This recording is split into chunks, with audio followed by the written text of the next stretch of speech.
I'm Edward Cole, a retired Metropolitan Police Constable. Let me tell you about quiet violence. Not the kind of violence most people think of, not the shouting, not the blood, not the man kicking down a door because he wants the world to know he has arrived. That kind is easy to recognize. Quiet violence is different.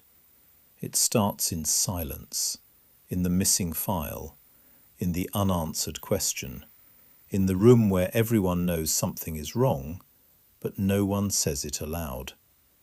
It lives in the pause before a lie, in the man who smiles too calmly, in the woman who has learned to carry fear without letting it show, in the institution that loses the record, forgets the name, closes the door, and calls it procedure.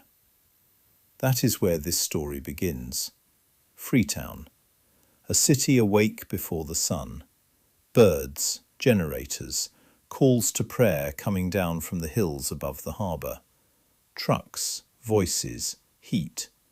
Light on the water like old brass. I had been sent there to understand how money moved. Money through fishing boats. Money through companies that existed on paper. Money through men who knew better than to speak directly. Money that started in one place and ended somewhere else entirely. Because money has no geography, it travels better than truth. I had a meeting with a man named Karoma. I did not know if he would come. I did not know if he was still alive. I did know there was a man selling coconuts outside my hotel who had not sold a single coconut in 40 minutes and had spent most of that time watching the entrance. That is how these things begin, a small wrong detail. Most people miss it. They are too busy deciding what a place is before they have listened to it. I learned a long time ago that the most useful thing a man can do in a new city is nothing. Sit, listen.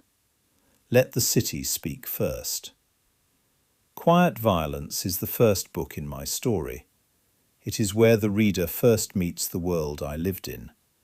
A world of surveillance, hidden money, private loyalties, corrupt systems, dangerous men, frightened witnesses, and people who know exactly how much silence can be worth.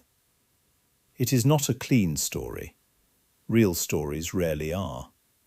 There are no perfect heroes here. There are men who have done necessary things and still wake in the night. There are women who carry more truth than the men around them understand.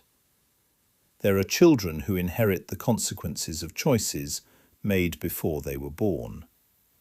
There are cities that remember war long after the world has decided to move on. And there is violence. But not always the kind that makes noise. Some violence arrives as paperwork. Some arrives as neglect. Some arrives as a threat that never needs to be spoken.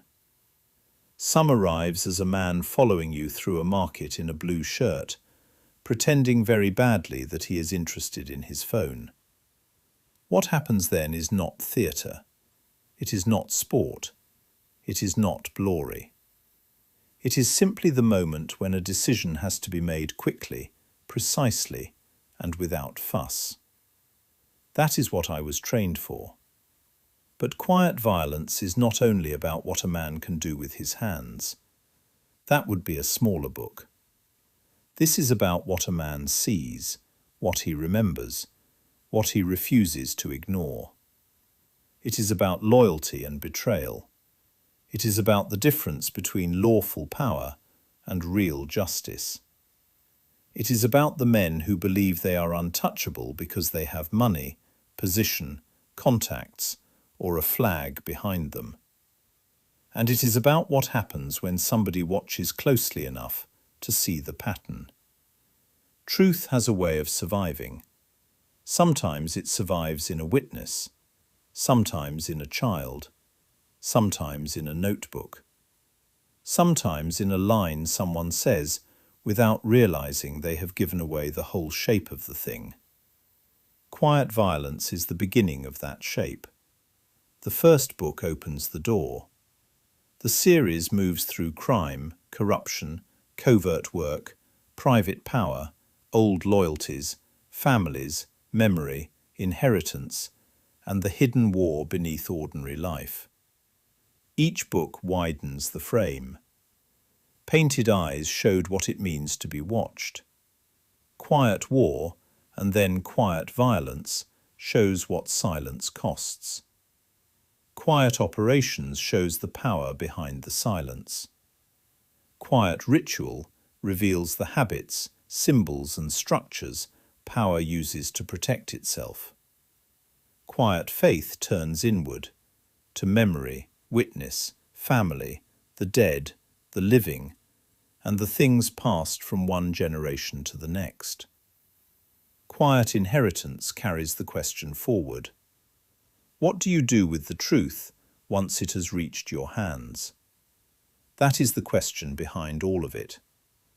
When you finally see the pattern, do you look away or do you stand? I wrote these books because silence had already done enough damage. Because too many people rely on decent men saying nothing. Because violence is not always a fist, a knife, or a gun. Sometimes violence is the quiet removal of a person's dignity. Sometimes it is the destruction of memory.